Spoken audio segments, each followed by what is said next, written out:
beaten 1-0 by Armenia in their Nations League opener. That's 11 goals in the Nations League now for the Republic of Ireland in our third campaign now. We still haven't won a game. Keith, just watching that England game and England being a bit flat, and we were talking about maybe some players and the end of season syndrome or whatever, does that colour Ireland's performance at all for you?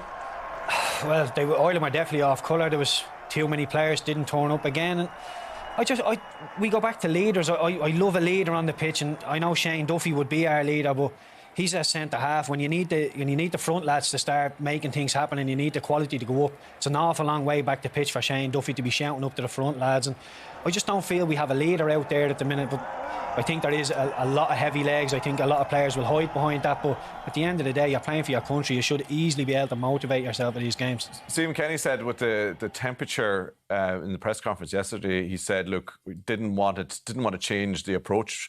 He liked the team to play, which is a high energy sort of pressing game and, you know, getting up in enthusiasm.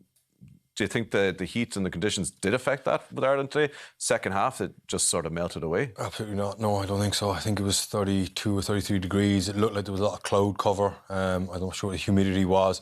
But ultimately, you're playing against a team ranked 90th in the world. If you can't retain possession and give yourself a breather from that point of view, then it was a poor performance. There's no getting away from that. You know, we done reasonably well in the first half.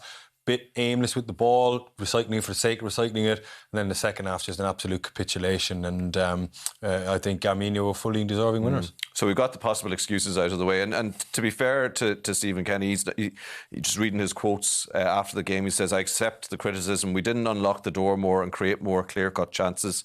It was a tight game, really, overall. Not a game that we deserve to lose on the balance of play and chances, but we've lost it and only have ourselves to blame." Is that a fair take? No, I mean, I'm not sure what it would take for Stephen to admit that Ireland deserved to lose a game. I think they deserve to lose today. There's no two ways about that. First half, they done okay, like I said, but second half was a complete capitulation. Couldn't retain the ball. Huge spaces opened up, gave up a number of chances. We had to resort to the last 5 minutes of lumping balls in the box. So, no, I don't think so. I don't think that's inaccurate, really. At least he admits that it wasn't a good performance. It wasn't. But I can't in any way say that Armenia deserved anything other than what they got.